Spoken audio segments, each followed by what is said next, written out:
సాధారణంగా ఒక రాష్ట్రం లేదా దేశం ఒకటి లేదా రెండు దేశాల సరిహద్దులను కలిగి ఉండడం మనం చూసి ఉంటాం. కానీ ప్రపంచంలో నాలుగవ అతిపెద్ద దేశమైన చైనా ఏకంగా 14 దేశాలతో సరిహద్దులను పంచుకుంది. దీని సరిహద్దుల వేల కిలోమీటర్ల పర్వతాలు, ఎడారులు, అడవులు, నదుల్లో విస్తరించి ఉన్నాయి.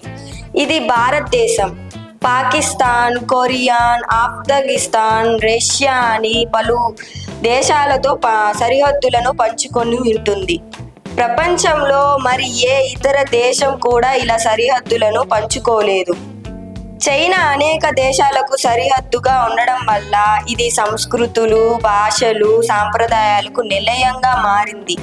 ఈ దేశానికి పశ్చిమ మంచుతో కప్పబడిన హిమాలయాల నుండి సరిహద్దుల ప్రాంతాలు జాతులకు నిలయంగా ఉన్నాయి.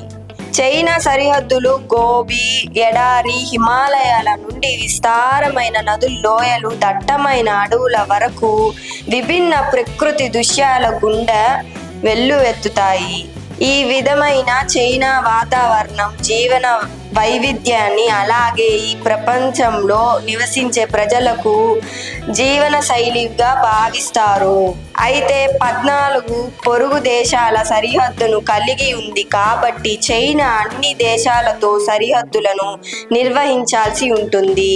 ఇన్ని దేశాలతో సంబంధాల వల్ల ఎన్నో ప్రయోజనాలు ఉన్నాయి.